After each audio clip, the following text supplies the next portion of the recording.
Hi everyone, welcome to Balu IQ online classes. ఈ వీడియోలో మనం డిస్కస్ చేయబెట్టేటువంటి టాపిక్ ఏంటంటే ఇండియన్ పాలిటిక్స్ సంబంధించి కొన్ని ఇంపార్టెంట్ ఎంసీక్యూస్ని డిస్కస్ చేసుకుందామండి. మరి వీడియోలోకి వెళ్ళే ముందు ఫస్ట్ ఆఫ్ ఆల్ అందరికీ కూడా నూతన సంవత్సర శుభాకాంక్షలు. ఈ సంవత్సరంలో మీరు కోరుకున్న జరగాలని మనస్ఫూర్తిగా కోరుకుంటున్నాను. అలాగే మన బాలు ఐక్యూ యాప్ని అలాగే మన బాలు ఐక్యూ యూట్యూబ్ ఛానల్ని కూడా మీరు సబ్స్క్రైబ్ చేసుకోండి. యాప్ని కింద డిస్క్రిప్షన్లో ఉండే లింక్ ద్వారా డౌన్లోడ్ చేసుకోండి. అందులో మీకు number of video classes, materials and test series and bit బ్యాంకులు కూడా మీకు అందుబాటులో ఉంటాయి. మీకు ఏ కంటెంట్ అయినా సరే మీకు 99తో స్టార్ట్ అవుతుంది. వీడియో క్లాసెస్ అయితే 199కి, అలాగే టెస్ట్ సిరీస్ అయితే 99కి, బిట్ బ్యాంకులు కూడా 99కి మీకు ఉంటాయి. అంటే test series come bit bank 99కి ఉంటుంది. మరి ఫస్ట్ క్వశ్చన్ చూద్దామండి. కింద డిస్క్రిప్షన్లో లింక్ ద్వారా మీరు యాప్ డౌన్లోడ్ చేసుకోవచ్చు, లేదా బాలు ఐక్యూ అని చెప్పేసి మీరు ప్లే స్టోర్లో సెర్చ్ చేస్తే కూడా you can download hour app అనమాట. మరి ఫస్ట్ క్వశ్చన్ చూద్దాం.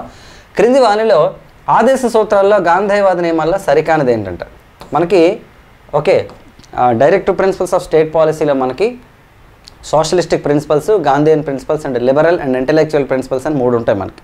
అంటే సామ్యవాద సూత్రాలు, గాంధేయ సూత్రాలు, నెక్స్ట్ ఉదారవాద మేధో నియమాలు అని చెప్పేసి 3 ఉంటాయి. అందులో గాంధేయ నియమాల్లో లేనిది ఏంటని అడుగుతున్నారు క్వశ్చన్ ఇక్కడ. చూడండి, ఆప్షన్స్లో గ్రామ పంచాయతీల ఏర్పాటు 40 అధికరణ, గోవధ నిషేధం 48 ఆర్టికల్, మద్యపాన నిషేధం 47, కామన్ సివిల్ కోడ్ ఏర్పాటు 44. వీటిలో గాంధేయవాద నియమం కానిదేది. ఇన్ఫ్యాక్ట్ ఏంటంటే అన్ని డైరెక్టివ్ ప్రిన్సిపల్స్ ఆఫ్ స్టేట్ పాలసీనే. సో కామన్ సివిల్ కోడ్ అనేది ఏంటంటే అంటే లిబరల్ అండ్ ఇంటెలెక్చువల్ ప్రిన్సిపల్స్ కిందకి వస్తుంది యాక్చువల్లీ మనకి. ఓకేనండి, అంటే ఉదారవాద నియమాలకు సంబంధించి అనమాట 44 article of the constitution. In fact directive principles of state policy లేదా మనకి ఆదేశ సూత్రాలు అనేది ఆర్టికల్ నెంబర్ 36 నుంచి 51 వరకు ఉందన్నమాట యాక్చువల్లీ మనకి. సో అయితే 36 ఆర్టికల్ నుంచి 51 వరకు మనకి డైరెక్టివ్ ప్రిన్సిపల్స్ని మనకి 4th పార్ట్ ఆఫ్ ద కాన్స్టిట్యూషన్లో మనకి మెన్షన్ చేయడం జరిగిందండి. అయితే directive principles of state policy ఏవైతే ఉన్నాయో ఇవి జ్యుడిషియల్ రివ్యూ కిందకి రావు. అంటే ఇవి కనుక ఇంప్లిమెంట్ చేయకపోతే ప్రభుత్వాలు కోర్టుకి వెళ్ళే అవకాశం లేదనమాట యాక్చువల్లీ. బట్ ఫండమెంటల్ రైట్స్ కనుక వైలేట్ అయితే there is a choice for the judicial review అండి. But there is no choice for the directive principles of state policy for going for the మనకి జ్యుడిషియల్ రివ్యూకి వెళ్ళే అవకాశం అయితే లేదనమాట యాక్చువల్లీ. చాలా ఇంపార్టెంట్. సో మరి ఇందులో తీసుకుంటే ఫార్మేషన్ ఆఫ్ పంచాయతీస్ అండి, ఆర్టికల్ నెంబర్ 40. చాలామంది డౌట్ ఉంటుంది ఏంటంటే పంచాయతీల ఏర్పాటు ఆర్టికల్ 40, కానీ లోకల్ సెల్ఫ్ గవర్నమెంట్ అంటే స్థానిక సంస్థల కాన్సెప్ట్ మొత్తం 243 ఆర్టికల్లో ఉంటుంది. రెండింటికి కన్ఫ్యూజ్ కాకూడదండి. పంచాయతీల ఏర్పాటు అంటే 40 అధికరణ directive principles of state policy. స్థానిక సంస్థలు అంటే ఏమైనా అవ్వచ్చు కదా, పంచాయతీలు అవ్వచ్చు, మున్సిపాలిటీలు అవ్వచ్చు, నెక్స్ట్ జిల్లా పరిషత్లు అవ్వచ్చు, కార్పొరేషన్లు అవ్వచ్చు, ఎనీథింగ్ కెన్ బి అనమాట. ఆర్టికల్ 243లో. అందుకని మనకి 73, 74, 97 రాజ్యాంగ సవరణలు అన్నీ చేసినప్పుడు 9th పార్ట్కే చేశారు. 9A, 9B కూడా ఉన్నాయి. 9A, 9B ఉన్నాయన్నమాట మనకి యాక్చువల్లీ. సో గ్రామ పంచాయతీల ఏర్పాటు అనేది మనకి ఏంటండి అంటే ఆర్టికల్ 40లో ఉంది. నెక్స్ట్ గోవధ నిషేధం, ఏదైతే మనకి జంతువధ నిషేధం అనేది మనకి ఆర్టికల్ నెంబర్ 48 ఆఫ్ ద కాన్స్టిట్యూషన్లో మనకి మెన్షన్ చేయడం జరిగిందండి. మరి దీన్ని అమెండ్ చేశారు 1976లో 42nd కాన్స్టిట్యూషన్ అమెండ్మెంట్ ద్వారా అమెండ్ చేసి ఏం చేశారంటే 48A అనే ఆర్టికల్ మనకి యాడ్ చేయడం జరిగిందండి. వన్యప్రాణి సంరక్షణ కాన్సెప్ట్ తీసుకొచ్చారండి. చాలా ఇంపార్టెంట్ మనకి. నెక్స్ట్ వచ్చేసి మద్యపాన నిషేధం అండి. అంటే ఏవైతే మత్తు పదార్థాలు ఉంటాయో వాటిని వాటి యొక్క ఉపయోగం కానీ లేదంటే ఉపయోగం చేయకూడదు. అట్ ద సేమ్ టైం ఏంటంటే అంటే నిషేధించే విధంగా ప్రభుత్వాలు కూడా చర్యలు తీసుకోవాలని చెప్పేసి మనం చెప్పడం జరిగింది. సో మనకి కామన్ సివిల్ కోడ్ ఏంటంటే మనకి ఇది ఉదారవాద నియమం కిందకి వస్తుంది అనమాట. లిబరల్ అండ్ ఇంటెలెక్చువల్ పాలసీ కిందకి వస్తుంది. సో కామన్ సివిల్ కోడ్ చాలా ఇంపార్టెంట్ ఇది కూడా. నెక్స్ట్ చూడండి, సో ఇది 48 అనమాట, నేను ఇందాక చెప్పాను మీకు. నెక్స్ట్ చూడండి, ఆదేశ సూత్రాలు మాత్రమే పంచాయతీరాజ్ గురించి పేర్కొనడం సంతృప్తికరమైన ఫలితాలు ఇవ్వడం గల కారణం ఏంటి అంటే directive principles of state policy మాత్రమే ఆర్టికల్ 40లో మనకు మెన్షన్ చేశారు. తర్వాత కాన్స్టిట్యూషన్లో మనకు మెన్షన్ చేశారు. ఎల్ఎం సింఘ్వి కమిటీ రికమెండేషన్స్ ప్రకారం 73వ రాజ్యాంగ సవరణ చేసి రాజ్యాంగబద్ధ హోదా కల్పించారు దేనికి, పంచాయతీరాజ్ వ్యవస్థకి కదా. కానీ బెటర్ రిజల్ట్స్ అనేది ఇవ్వకపోవడం గల కారణాలు ఏంటి అనేది క్వశ్చన్ అనమాట ఇక్కడ యాక్చువల్లీ. గ్రామీణులు ఎలాంటి ఆసక్తి చూపించకపోవడమా, పాలనకు గ్రామం చాలా చిన్న యూనిట్ అవడమా, రాష్ట్రాల మధ్య ఒకే రకమైన వ్యవస్థ లేకపోవడం, ఎన్నికల నియమిత కాలంలో జరగకపోవడం వల్ల రాష్ట్ర ప్రభుత్వం పాలనలోనే తమ సురక్షితంగా ఉంటారని గ్రామీణులు భావించడం. సో పంచాయతీరాజ్ అనేది మంచి కాన్సెప్టే అండ్ రూరల్ డెవలప్మెంట్ అంతా మంచి కాన్సెప్టే, కానీ బట్ స్టిల్ అంతా అనుకున్నంత రిజల్ట్స్ కొన్నిసార్లు రాకపోవడం గల ప్రధానమైన కారణం ఏంటని అడుగుతున్నారు. ఇక్కడ ఏంటంటే రాష్ట్రాల మధ్య ఒకే రకమైన వ్యవస్థ లేకపోవడం. ఇక్కడ ఏంటంటే మనకి స్థానిక సంస్థలు అనేది స్టేట్ లిస్ట్లో ఉంది. సో కాబట్టి ఒక్కొక్క రాష్ట్రానికి సంబంధించిన పంచాయతీ చట్టాలన్నీ కూడా రాష్ట్ర ప్రభుత్వాలే చేసుకుంటారు అనమాట యాక్చువల్లీ. సో కాబట్టి దేశం మొత్తం ఒకటే చట్టం ఉండడం వల్ల ఏవైనా సరే చేంజెస్ రావచ్చేమో. నెక్స్ట్ మెయిన్లీ ఏంటంటే ఎలక్షన్స్ అండి. ఒకేసారి అంటే కాలం కంప్లీట్ అంటే పంచాయతీకి సంబంధించినటువంటి టైం ముగిసిపోయినప్పటికీ కూడా ఎలక్షన్స్ అనేది సెట్ అండ్ టైం పీరియడ్ అవ్వకపోవడం వల్ల కూడా సో పంచాయతీరాజ్లోని కొంచెం ఓకే డెవలప్మెంట్స్ అనేది తక్కువ ఉంటాయనే కాన్సెప్ట్కి సంబంధించి మనకి క్వశ్చన్ అనమాట యాక్చువల్లీ. సో రాష్ట్రాల మధ్య ఒకే రకమైన వ్యవస్థ లేకపోవడం, మరి ఎన్నికల నియమిత కాలంలో అవ్వకపోవడం వల్లంట ఓకేనండి సంతృప్తికరమైనటువంటి ఫలితాలు అనేవి రావట్లేదని చెప్పేసి చెప్తున్నారు. ఓకేనండి రైట్. ఇన్ఫ్యాక్ట్ ఏంటంటే చాలా రాష్ట్రాలు లోకల్ సెల్ఫ్ గవర్నమెంట్లో బ్రహ్మాండమైన రిజల్ట్స్ని సాధించడం జరుగుతుందన్నమాట. గ్రామ సభలను ఏర్పాటు చేయడం కానీ ఓకే, లేదంటే గ్రామ సభల ద్వారా లబ్ధిదారుల ఎంపికనే చేయడం కానీ ఇవన్నీ కూడా చాలా వరకు ఉన్నాయన్నమాట యాక్చువల్లీ. అలాగే రూరల్ ప్రాంతాల్లో గ్రంథాలయాలు ఏర్పాటు చేసుకోవడం, సీసీ రోడ్లు వేసుకోవడం, ఇవన్నీ కూడా ఎలక్ట్రిసిటీని మెయింటైన్ చేయడం, ఇవన్నీ కూడా చాలా చాలా ఇంపార్టెంట్. అవన్నీ కూడా చాలా రాష్ట్రాలు చేస్తున్నాయి. నెక్స్ట్ చూద్దామమ్మా. అలాగే పంచాయతీల్లో మహిళలకి 50% రిజర్వేషన్స్ కల్పించడం కూడా జరిగిందనమాట యాక్చువల్లీ. ఫస్ట్ స్టేట్ అయితే బీహార్ అనమాట అందులో. రైట్. నెక్స్ట్ రాజకీయ పార్టీ అనే పదాన్ని రాజ్యాంగంలో ఏ సవరణ ద్వారా చేర్చారంటే పొలిటికల్ పార్టీ ఆ పదం అనేది ఎప్పుడు చేర్చారు? 58th అమెండ్మెంటా, 54th అమెండ్మెంటా, 52nd అండ్ ఓకేనండి 55th సారీ అండి ఇది మిస్టేక్ పడింది. రైట్. సో ఏ కాన్స్టిట్యూషన్ అమెండ్మెంట్ ద్వారా వచ్చిందంటే 52వ రాజ్యాంగ సవరణ అండి. సో మీ అందరికీ తెలుసును 1985లో షెడ్యూల్ నెంబర్ 10 అనేది మనకి రాజీవ్ గాంధీ గారి ప్రభుత్వం వచ్చేసి మనకి యాడ్ చేయడం జరిగిందండి. పార్టీ ఫిరాయింపుల నిరోధక చట్టం. చాలా మంది చదివేటప్పుడు పార్టీ ఫిరాయింపుల చట్టం అంటారు. పార్టీ ఫిరాయింపుల నిరోధక చట్టం, యాంటీ డిఫెక్షన్ లా అంటారు దాన్ని యాక్చువల్లీ. అంటే ఒక పొలిటికల్ పార్టీ నుంచి వేరే పొలిటికల్ పార్టీలోకి ఎవరైనా వెళ్ళిపోయారు అనుకోండి, గెలిచిన అభ్యర్థి ఒక పార్టీలో గెలిచి వేరే పార్టీలోకి వెళ్ళిపోయారు అనుకోండి ఎగ్జాంపుల్, సో వాళ్ళని డిస్క్వాలిఫై చేసేటటువంటి చట్టం అనమాట. అయితే మనకి 1988లో ఈ చట్టం తెచ్చినప్పుడు ఏం చేశారంటే ఓకే చట్టం తెచ్చినప్పుడు ఏం చేశారంటే 1/3 మెంబర్స్ కనుక వెళ్తే అంటే ఒక 60 మంది ఉన్నారనుకోండి, అందులో 20 మంది కనుక వెళ్ళిపోయారు అనుకోండి వాళ్ళు మరి డిస్క్వాలిఫై అవ్వరనమాట. అలా పెట్టారు రూలు. అంటే 1/3 మెంబర్స్ మాత్రం వెళ్ళిపోతే మాత్రం డిస్క్వాలిఫై అవ్వరు, అంటే లెస్ దాన్ 1/3 వెళ్తే డిస్క్వాలిఫై అవుతారని. కానీ తర్వాత ఏం చేస్తారు 1/3 మెంబర్స్ వెళ్ళడం చాలా ఈజీగా అనిపిస్తుంది. సో 60 మెంబర్స్లో 20 మెంబర్స్ ఈజీగా వెళ్ళిపోతారు, అంటే 10 మెంబర్స్ వెళ్తే మరో 10 మెంబర్స్ వెళ్ళిపోతారు ఈజీగా. సో కాబట్టి ఇక్కడ డిస్క్వాలిఫై ఛాన్సెస్ తగ్గిపోతారు అనమాట యాక్చువల్. అందుకని ఏం చేస్తారంటే దీన్ని ఇంకొంచెం స్ట్రెంగ్తెన్ చేసి స్ట్రిక్ట్ చేయడం కోసం 1/3 కాదు 1/3 వెళ్ళినా డిస్క్వాలిఫై అవుతారు, 2/3 కనుక వెళ్తే మాత్రం డిస్క్వాలిఫై అవ్వరు అని చెప్పేసి ఒక రూల్ తెచ్చారండి 91వ రాజ్యాంగ సవరణ ద్వారా. సో నేను మీకు ఆల్రెడీ చెప్పాను అమెండ్మెంట్స్ ఆర్టికల్స్ కోర్స్ ఒకటి ఉంది, ట్రిక్స్ అన్నీ చెప్పి అందులో చెప్పాను అనమాట. 100 రూపాయలు ఆ కోర్స్ అది. ఓకే చాలా ఎక్సలెంట్ కోర్స్ అది. అందులో అమెండ్మెంట్స్ ఆర్టికల్స్ నెక్స్ట్ వచ్చేసి సుప్రీంకోర్టు జడ్జిమెంట్స్ కలిపి 100 రూపీస్కి మీకు ఇస్తున్నాను నేను. ఓకే ఆ కోర్సులో చెప్పాను 60 మనకు వచ్చేసి 52nd constitution amendment, 91st amendment అండి. రెండు కూడా షెడ్యూల్ నెంబర్ 10కి రిలేటెడ్. ఏంటి 52nd అమెండ్మెంట్ అంటే 52వ రాజ్యాంగ సవరణ పార్టీ ఫిరాయింపుల నిరోధక చట్టానికి సంబంధించింది. 91 కూడా దానికి సంబంధించింది, అంటే చిన్న ఎక్స్టెన్షన్ అనమాట. So 5 2 10, 9 + 1 10. So both amendments are related to the schedule number 10 అని చెప్పేసి మనం చెప్పుకున్నాం కోడ్.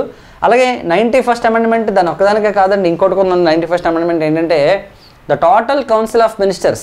అంటే ఒక మంత్రిమండలి రాష్ట్రంలో కానీ కేంద్రంలో కానీ, కేంద్రంలో మంత్రిమండలి సంఖ్య లోక్సభలో 15% దాటకూడదు. లోక్సభ టోటల్ సంఖ్యలో 15% దాటకూడదు.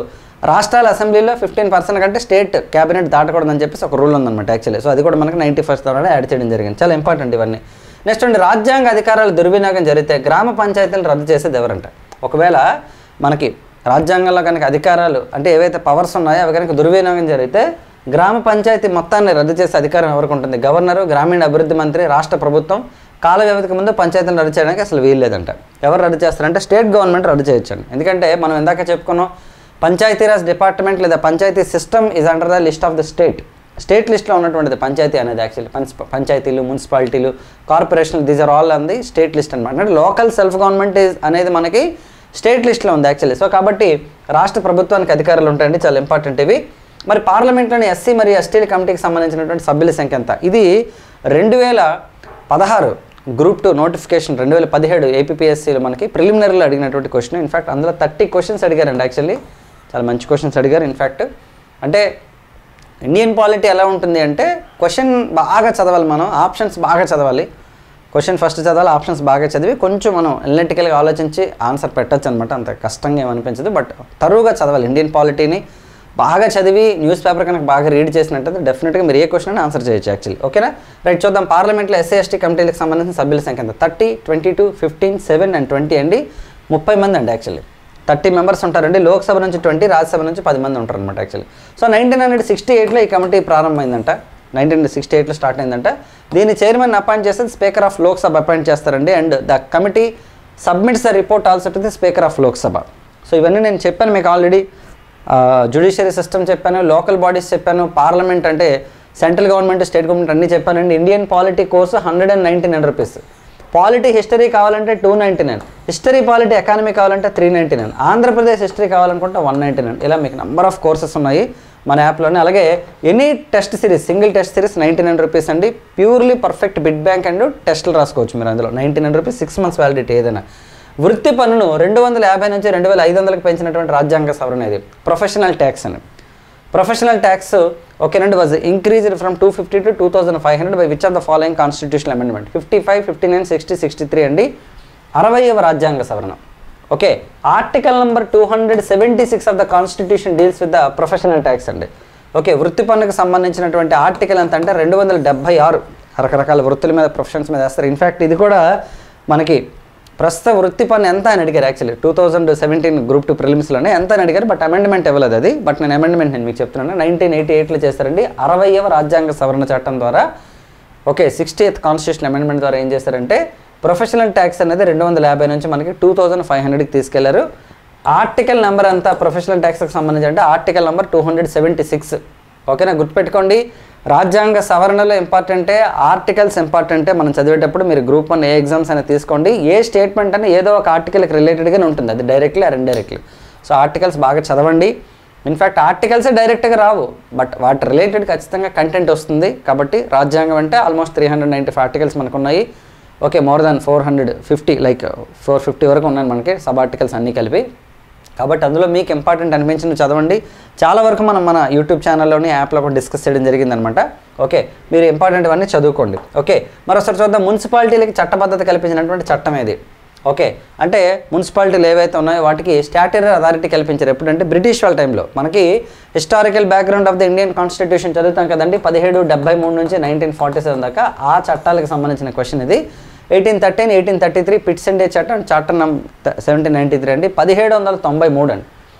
According to the 1793 charter act, okay, municipalities have got the statutory authority అండి. చాలా ఇంపార్టెంట్ ఇది. చూడండి, 1793 చార్టర్ చట్టం ద్వారా కంపెనీ యొక్క వ్యాపార వాణిజ్య హక్కులను మరియు పాలన అధికారాలను ప్రతి 20 ఏళ్లకు ఒకసారి పునరుద్ధరించబడతాయని చెప్పారండి. పునరుద్ధరించబడతాయని చెప్పారు. గవర్నర్ జనరల్కి కౌన్సిల్ తీర్మానాలపై వీటో. వీటో అంటే అర్థం ఏంటి? వీటో అంటే అర్థం ఏంటండి అంటే ఇప్పుడు ప్రెసిడెంట్ ఆఫ్ ఇండియా గారు కనుక పార్లమెంట్ ఏదైనా సరే బిల్లుని పంపిస్తే తిరస్కరించే అధికారం ఉంటుందన్నమాట. దాన్ని వీటో అంటారు. ఓకేనండి, 3 రకాల వీటో పవర్లు ఉంటాయి. ఒకటి ప్రెసిడెంట్ గారికి అయితే absolute veto and suspensive veto, మనకి పాకెట్ వీటో, 3 ఉంటాయి. క్వాలిఫైడ్ వీటో అనేది ఉండదు అనమాట. యాక్చువల్లీ క్వాలిఫైడ్ వీటో అనేది సింపుల్ మెజారిటీ కాకుండా స్పెషల్ మెజారిటీ బిల్లులకి అనమాట. But Indian president cannot use qualified veto in India.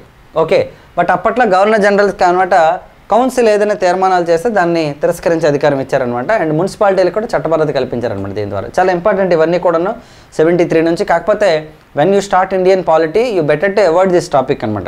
ఎందుకంటే మీరు ఈ టాపిక్ నుంచి మొదలు పెడితే ఏంటంటే కంప్లీట్ అవుతుంది. 73 నుంచి 1947కి వచ్చినప్పుడు మనకు కొంచెం బోర్ కొట్టేస్తుంది యాక్చువల్లీ. సో మీకు ఇంట్రెస్టింగ్గా అనిపించిన పాలిటీ టాపిక్స్ ఫస్ట్ చదువుకొని తర్వాత ఆర్టికల్స్, అమెండ్మెంట్స్, ఇంపార్టెంట్ కేసెస్ అన్ని చదువుకోండి. డెఫినెట్గా ఈజీ సబ్జెక్ట్ పాలిటీ అయితే.